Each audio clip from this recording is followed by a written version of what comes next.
Salut à tous, j'espère que vous allez bien. On continue avec Drôle, c'est parti. Tu te maries? Donc là, le père de Nézir qui lui dit « Est-ce que tu te maries ?» Et non. Non. Je vais faire l'Olympia. Première partie d'Aïssatou. Je vais faire l'Olympia. Première partie d'Aïssatou. Je vais faire l'Olympia, je vais jouer un spectacle à l'Olympia et je fais la première partie d'Aïssatou, donc le premier spectacle de stand-up qui a pour but de chauffer un peu la salle pour le spectacle d'Aïssatou. On voit que le père est sous le choc. C'est bien, non? Papa? Ok, papa, ça va? C'est positif? C'est négatif? Qu'est-ce qui se passe là? C'est vrai qu'il a l'air de se décomposer, d'accord? Il se décompose. Son visage se décompose. C'est une bonne expression. Son visage se décompose.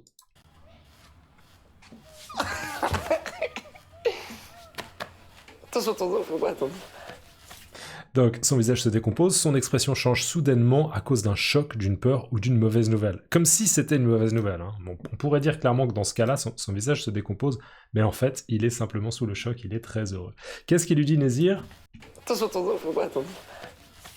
Ok, attention quand même, on se souvient qu'il a des problèmes de dos, le père de Nézir, donc attention à ce que tu fais, serre peut-être pas trop fort, fais pas de mauvais mouvements.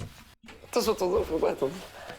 Attention ton dos, papa ton dos. Voilà ce qu'il dit. Attention ton dos, papa ton dos. Attention, faut pas attendre. L'argent, c'est pas le plus important. L'Olympia! C'est assez cool ce qu'il dit son père. Il dit l'argent c'est pas le plus important, l'Olympia. Donc en gros il y a le contraste, il y a eu deux nouvelles. Nézir il a été payé parce qu'il a aidé à la rédaction de blagues, à la préparation de blagues. Et donc il a été payé une belle somme. Mais surtout, il va jouer à l'Olympia. Donc en fait, son père, a priori, il dit la plus belle nouvelle, c'est l'Olympia. L'argent, c'est bien beau, d'accord? L'argent, c'est bien beau, c'est quelque chose, oui. Mais l'Olympia, c'est génial, c'est un accomplissement. On peut parler d'accomplissement. L'argent, c'est pas le plus important. L'Olympia! Ça, c'est beau, mon fils. Merci, papa. D'accord, voilà. C'est un accomplissement, félicitations, je suis fier de toi, quoi. C'est beau, mon fils. Bon, j'y vais. Ça, c'est beau, mon fils. Merci, papa. Bon, j'y vais là, ok? Je joue ce soir. Bon, j'y vais là, ok, je joue ce soir. Et on voit d'ailleurs, son pote est quand même bien épais, donc en effet, toujours en train de tester le matelas, ça a l'air de bien fonctionner. Bon, j'y vais là, ok, je joue ce soir, il fait un spectacle de stand-up ce soir. Bon, j'y vais là, ok? Je joue ce soir. La carte vitale, c'est pas un truc de fou? C'est un truc de fou, Il y a des choses folles dans la vie, mais la carte vitale, c'est... Alors, là, il parle de la carte vitale. Moi, j'habite pas en France, donc il faut que je révise ce que c'est que la carte vitale, mais on va continuer le sketch pour avoir un peu plus de mots-clés, pour essayer de comprendre l'humour de sa blague, ou de cette partie de son spectacle. On se rend pas compte de la chance qu'on a en France. Regarde, aux États-Unis, par exemple, quand ils vont acheter $40 de médicaments, Ok. eh bien, ils vont payer $40 de médicaments, parce qu'il n'y a pas de carte vitale. En Afrique, on a la carte vitale. Je continue encore un petit peu, comme ça on a encore plus de Mais contexte. on n'a pas de médicaments. Allez. Ok, alors, bon, déjà, il faudrait qu'on définisse ce que c'est que la carte La vitale. carte vitale, c'est pas un truc de fou? La carte vitale, c'est pas un truc de fou, d'accord? La carte vitale, c'est pas un truc de fou. Je vous rappelle, un truc de fou, c'est quelque chose de génial, quelque chose de spectaculaire, quelque chose de génial. Donc, il parle de la carte vitale. Pour moi, la carte vitale, c'est simplement une carte qu'on utilise pour faire valoir notre assurance en France. Voilà, la carte vitale. Mais on va demander à ChatGPT de nous expliquer. Voilà. Pour moi, en Suisse, ça s'appelle une carte d'assurance, mais la carte vitale, c'est en France. La carte vitale, carte utilisée en France pour l'assurance maladie, elle permet d'être remboursée des frais de santé. Et c'est vrai qu'en France, en général, alors, je ne suis pas en France actuellement, j'ai la nationalité française, mais je ne vis pas en France, et du coup, je ne sais pas exactement quelle est la couverture. Mais ce que j'entends quand même, c'est qu'en général, la plupart des choses sont couvertes. D'accord? Alors oui, bien sûr, on n'a peut-être pas accès aux meilleures cliniques, aux meilleures institutions, mais en général, la plupart des choses sont couvertes. D'accord? J'ai l'impression que la France, pour ça, ça fonctionne relativement bien. Mais après, il y a peut-être des gens qui vont dire « Ouh là là, c'est pas vrai ». Je ne sais pas, je suis pas expert. Donc lui, il dit la carte vitale, c'est fou, non? C'est un truc de fou. Ça veut dire, ça te donne c'est très très utile, d'accord? C'est quelque chose, on a finalement de la chance d'avoir une carte vitale. Pardon. La carte vitale, c'est pas un truc de fou? C'est un truc de fou, hein. C'est un truc de fou, hein. C'est un truc extraordinaire. C'est très très pratique et on a de la chance de l'avoir. Il y a des choses folles dans la vie, mais la carte vitale, c'est... Il y a des choses folles dans la vie, mais la carte vitale, c'est... Il y a des choses folles dans la vie, mais la carte vitale, c'est... Alors là, bien sûr, c'est un peu humoristique. Pourquoi? Parce qu'il parle de la carte vitale en disant que c'est quelque chose de fou, mais ça reste un sujet un petit peu ennuyant, d'accord? C'est pas tout excitant. Oh, c'est tout excitant. Non, pardon, pas tout excitant. Ça se dit pas. C'est un anglicisme. It's very exciting. Non, c'est tout excitant. Quand on parle du sujet de la carte vitale, on n'est pas tout excité. Oh là là, j'ai reçu ma carte vitale. Ça reste quelque chose en lien avec les assurances, un truc administratif, un truc en lien avec la santé. C'est pas un sujet, on peut dire, qui est très très sexy. D'accord? Donc là, il rit un petit peu de ça. Il dit que la carte vitale, c'est un truc de fou, mais il y a des choses folles dans la vie, mais la carte vitale, d'accord? Donc par exemple, le fait de faire du parachutisme, d'accord? De faire du parachutisme, c'est un truc de fou, ou bien faire, je sais pas, des sports extrêmes, c'est un truc de fou. Mais la carte vitale, c'est comme si c'était encore mieux, encore plus sexy. Et bien sûr, c'est pas le cas, donc c'est sarcastique, d'accord? C'est ironique. C'est un truc de fou, hein. Il y a des choses folles dans la vie, mais la carte vitale, c'est... C'est vrai, on se rend pas compte de la chance qu'on a en France. D'accord, la carte vitale, c'est encore plus fou, encore plus intense, d'accord, ce que ça suscite. On se rend pas compte de la chance qu'on a. C'est vrai, on se rend pas compte de la chance qu'on a en France, hein.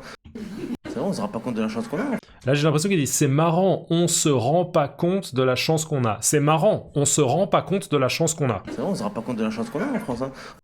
C'est marrant, on se rend pas compte de la chance qu'on a en France. Donc, en gros, on n'est pas objectif, mais en fait, en France, la situation au niveau des assurances de maladie, elle est bonne, d'accord? Si on compare avec d'autres pays, il y a d'autres pays où la situation, elle est difficile. Regarde, c'est vrai, on se rend pas compte de la chance qu'on a en France, hein. Regarde, aux États-Unis, par exemple. Aux États-Unis, hein, en Amérique du Nord, dans le pays des États-Unis. Quand ils vont acheter $40 de médicaments, eh bien, ils vont payer $40 de médicaments. Là, bien sûr, il est en train de décrire le fait qu'en France, si on a la carte vitale, peut-être on achète, je sais pas, $40 de médicaments ou 40 € de médicaments en France, et je sais pas exactement comment ça marche, peut-être que c'est remboursé à 100%, peut-être que c'est remboursé à 90%, on doit juste payer 4 €, vous voyez ce que je veux dire, on paye juste un pourcentage, mais il y a une partie du prix qui est ce qu'on appelle couvert, qui est remboursé, qui est couvert par l'assurance. Et là, il dit aux États-Unis, ce n'est pas le cas, d'accord? Il y a beaucoup de gens qui n'ont pas d'assurance, donc on va acheter 40 € de médicaments, on paye 40 € de médicaments, bien sûr en dollars aux États-Unis. Quand ils vont acheter $40 de médicaments, eh bien, ils vont payer $40 de médicaments. Il dit eh bien, d'accord, il explique. Parce qu'il n'y a pas de carte vitale. Il n'y a pas de carte vitale, il n'y a pas ce système aux États-Unis. Parce qu'il n'y a pas de carte vitale. En Afrique, Là, c'est pas encore vraiment une blague, il est en train un petit peu de préparer la prochaine blague, et la grosse blague, elle arrive là, bien sûr. En Afrique, on a la carte vitale, mais on n'a pas de médicaments. Et là, c'est intéressant parce que il faut comprendre le background. Lui, en fait, il est très, très probablement, pour moi, je pense qu'il est maghrébin. D'accord? Je pense qu'il est soit de Tunisie, soit du Maroc, soit d'Algérie. Peut-être de Libye, je sais pas, parce que la Libye fait partie du Maghreb, selon mes connaissances géographiques. Mais je pense que voilà, il est maghrébin du Maroc, d'Algérie ou de Tunisie. Et donc, il dit on. Il parle en tant qu'Africain, en fait. Parce que bien sûr, le Maghreb, c'est l'Afrique aussi. Et donc, il dit, nous, en fait, en Afrique, on a la carte vitale. Il faut croire peut-être qu'il y a des systèmes d'assurance, même si je pense que la plupart des gens, malheureusement, n'ont pas accès à une assurance en Afrique. Il n'y a pas vraiment d'équivalent de carte vitale. En plus, bien sûr, l'Afrique, c'est énorme, énormément de pays. Donc, ça dépend des pays. Mais il dit, sa blague, c'est, on a la carte vitale, mais on n'a pas de médicaments. Parce que, voilà, le niveau de développement économique des pays est plus bas. Et du coup, il y a moins d'argent et il y a moins de possibilités d'avoir des médicaments.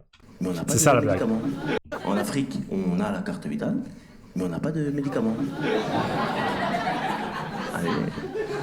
Ah, d'accord. Il constate que sa blague marche bien. En France, c'est ça qui est incroyable. Quand tu veux acheter 40 € de médicaments, eh ben, au lieu de payer 40 € de médicaments, tu donnes ta carte vitale et tu payes seulement 2 ou 3 €. Le jour où j'ai appris ça, j'ai invité ma femme à manger à la pharmacie, frère. Tu vois, c'est vrai. Ok, Quand tu alors... veux acheter... En France, c'est ça qui est incroyable. En France, c'est ça qui est incroyable, d'accord? En comparaison, on a vu les États-Unis, on a vu l'Afrique où malheureusement il n'y a pas de médicaments. Quand tu veux acheter 40 € de médicaments, Quand tu veux acheter 40 € de médicaments, en fait, il y a une partie qui est remboursée. Là, il dit tu payes seulement 3 ou 4 €, donc c'est en effet, tu payes à peu près 10% du prix. eh ben, au lieu de payer 40 € de médicaments, tu donnes ta carte vitale et tu payes seulement 2 ou 3 €.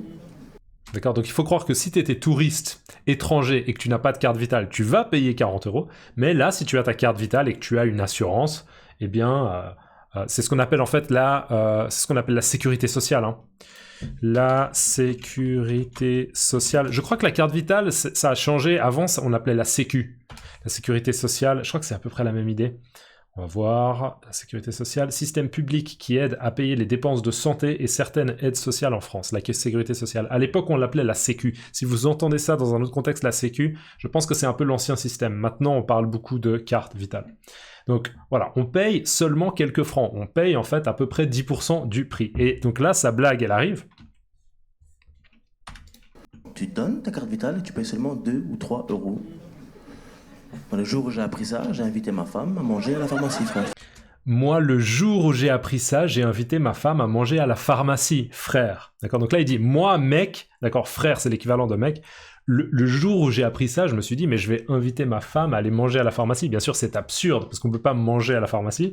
Mais il s'imagine pouvoir inviter sa femme au restaurant et il n'a que à payer 10% de l'addition. Bien sûr, payer 10% de l'addition dans un restaurant, ça fait que c'est assez pratique d'aller au restaurant, c'est cool. Mais bien sûr, ça ne marche pas, d'accord? Donc c'est sa blague. Vitale, tu payes seulement 2 ou 3 €. Bon, le jour où j'ai appris ça, j'ai invité ma femme à manger à la pharmacie, frère. Tu vois, c'est vrai. Et ce qu'il dit après frère, je sais pas du tout.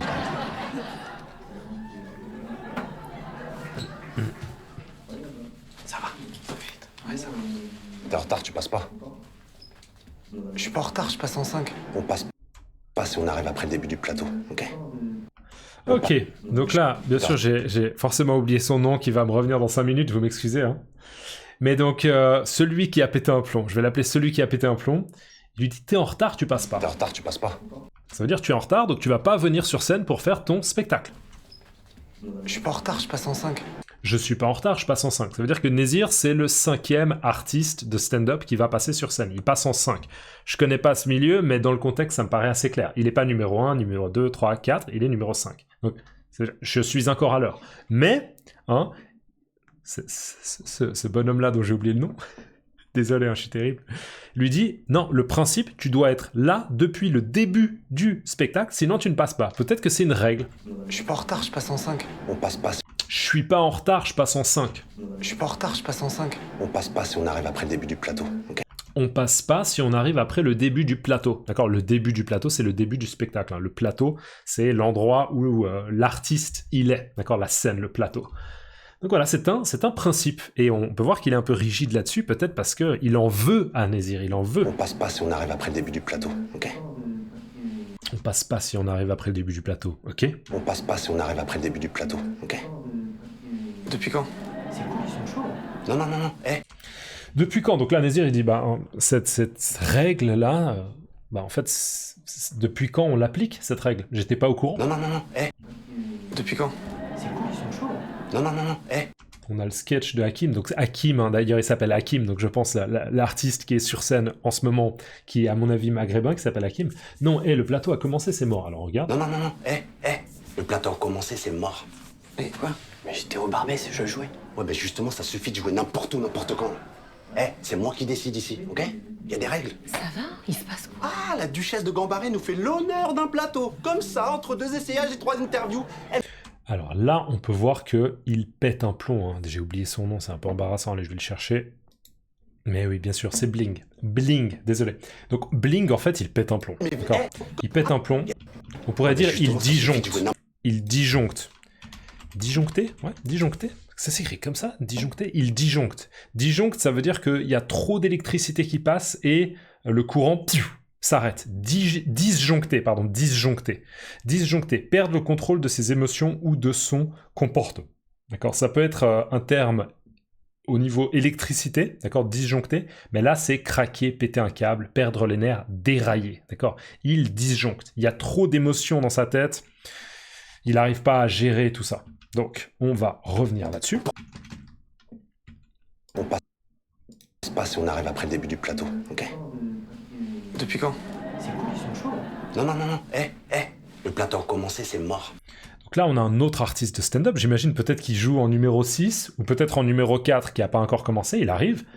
Et qu'est-ce qu'il lui dit, Bling? Non, non, non, non. Le plateau a commencé, c'est mort. Non, non, non, non, non. Le plateau a commencé, c'est mort. Donc en fait, en gros, toi aussi, tu ne vas pas pouvoir aller sur scène. Toi aussi, tu es en retard. Et c'est un principe, si t'es pas là depuis le début, c'est foutu pour toi. Mais quoi? Mais j'étais au Barbès, je jouais. Mais quoi? J'étais au Barbès, je jouais. D'accord, mais quoi? J'étais au Barbès, je jouais. Donc là, je pense que c'est une salle de spectacle, le Barbès.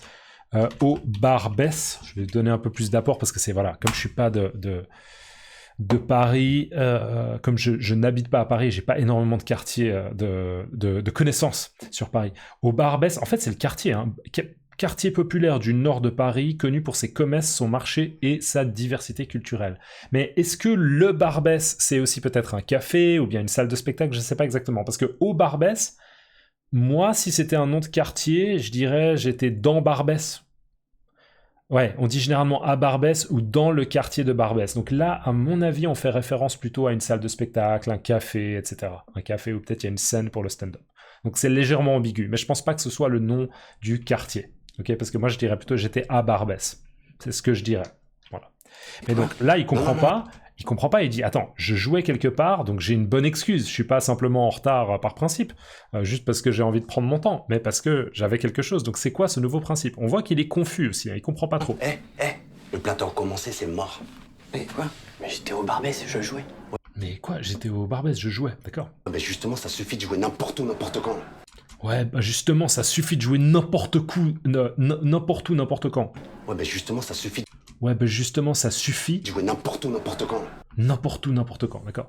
Ouais, bah justement, ouais, ben, en parlant de ça, ça suffit, d'accord, c'est assez, c'est exagéré, vous allez trop loin, d'accord, vous abusez, vous exagérez de jouer n'importe où, n'importe quand. C'est comme s'il lui disait, moi j'ai envie que tu joues dans mon club, le drôle, et pas que tu ailles à d'autres endroits pour jouer, d'accord. Donc on voit en fait que l'argumentation de Bling, elle est ce qu'on appelle infondée, d'accord, ça n'a pas de sens, il n'a pas d'argument, d'accord, il est juste un peu... pris au piège du fait qu'il n'a pas envie que Nézir joue, mais du coup lui il est en retard, il est obligé de lui dire toi tu peux pas jouer non plus, et il se rend bien compte que les deux sont là, mais attends, c'est quoi ces nouveaux principes? Tu inventes quelque chose là. Ouais, mais justement, ça suffit de jouer n'importe où, n'importe quand. C'est moi qui décide ici, ok? C'est moi qui décide ici, ok? Il y a des règles. Ça va? Il se passe quoi? Il y a des règles. Il y a des règles. Ça va? D'accord, c'est moi qui décide, c'est moi qui suis le boss, je suis le chef du drôle, et c'est moi qui décide. Et là, on a Aïssatou qui débarque, qui dit, mais j'ai entendu un peu la tension là, qu'est-ce qui se passe? Il y a des règles. Ça va? Il se passe quoi? Elle dit, ça va, il se passe quoi? D'accord. Ça va, qu'est-ce qui se passe? Il y a des règles. Ça va? Il se passe quoi? La duchesse de Gambaré nous fait l'honneur d'un plateau. La duchesse de Gambaré nous fait l'honneur d'un plateau, d'accord. Donc la duchesse, hein, c'est un terme, c'est quoi une duchesse? Le duc, la duchesse, d'accord. La duchesse, c'est un terme un peu de noblesse, hein, des gens importants qui ont des grands noms, qui font partie de grandes familles, d'accord. Une duchesse, femme qui possède le titre de duc ou qui est mariée à un duc, d'accord. Synonyme, une noble, une aristocrate, voilà. La duchesse de Gambaré, donc il me semble qu'elle s'appelle Aïssatou de Gambaré ou Aïssatou Gambaré. Non, elle s'appelle pas de Gambaré, je pense pas qu'elle est le de, un peu de la noblesse, elle s'appelle Aïssatou Gambaré. Donc là, il dit, la duchesse de Gambaré, c'est un peu, toi tu es devenue noble maintenant, tu es devenue tellement importante, les gens parlent tellement de toi que je t'appelle un petit peu comme si tu étais devenue... de la noblesse, de l'aristocratie. Nous fait l'honneur d'un plateau, ça c'est une expression assez... Nous fait l'honneur, c'est-à-dire que c'est un honneur pour nous, d'accord? C'est comme si elle faisait un effort pour nous, et elle nous donne sa présence, elle nous offre sa présence, d'accord?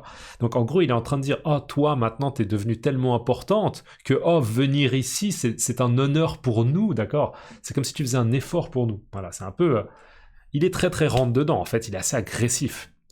Il y a des règles. Ça va? Il se passe quoi? La duchesse de Gambaré nous fait l'honneur d'un plateau. Comme ça, entre 2 essayages et 3 interviews. Comme ça, entre 2 essayages et 3 interviews, d'accord? Donc comme ça, entre 2 essayages, un essayage, c'est un moment où on essaye des habits, d'accord? Et Aïssatou, comme elle commence à aller à l'Olympia sur scène et qu'on sait qu'elle a accès à des endroits où elle peut emprunter des vêtements, et même pas forcément les emprunter, mais peut-être carrément les prendre pour elle et les garder, eh bien, elle fait des essayages. Elle essaye des vêtements pour des spectacles ou peut-être pour des shootings photos, d'accord, des essayages. Entre 2 essayages et 3 interviews. Et il y a beaucoup de gens qui veulent dire « Ah, voilà, on aimerait vous interviewer pour parler de votre succès, etc. etc. » Donc c'est un peu « Ah, tu nous fais l'honneur d'être présente entre tous les moments où les gens... Enfin, tous ces moments où tu es prise parce que tu es devenue importante dans le show business du stand-up, quoi. » Comme ça, entre 2 essayages et 3 interviews. Oh, c'est le drôle là, ok? C'est le drôle là, ok? Le club ici s'appelle le drôle. Le drôle, c'est pas compliqué, on l'aime, on le quitte. Le drôle, c'est pas compliqué, on l'aime ou on le quitte. Donc en gros, ce club, soit vous l'aimez et vous pouvez rester, soit vous l'aimez, soit vous l'aimez et vous restez, soit vous l'aimez pas et vous vous cassez, d'accord? En gros, si vous n'êtes pas content, cassez-vous. Voilà le message, très agressif. Oh, c'est le drôle là, ok? Le drôle, c'est pas compliqué, on l'aime, on le quitte. Vous avez compris?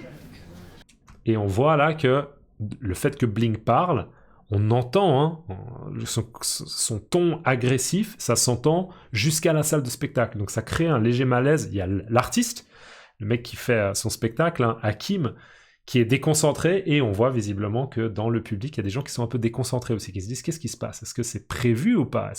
Vous commencez à tous me faire chier là. Vous commencez à tous me faire chier là. Donc là, clairement, on l'a entendu, vous commencez à tous me faire chier, c'est-à-dire, je pète un câble, j'en ai marre de vous, l'influence que vous avez sur moi, elle est négative. D'accord, mais bien sûr, c'est très très vulgaire. Vous commencez à tous me faire chier. Et là, clairement, tout le monde l'a entendu, Hakim l'a entendu, donc ça va créer un peu un malaise, on le verra dans la prochaine vidéo. Dans les commentaires, laissez-moi la duchesse, une duchesse. Mettez-moi une duchesse dans les commentaires et dites-moi dans votre langue comment on dit une duchesse. N'oubliez pas de liker la vidéo et partager la chaîne YouTube avec des gens dont vous savez qu'ils apprennent le français. N'hésitez pas à faire de la pub. Merci pour votre soutien, on se voit la semaine prochaine. Ciao!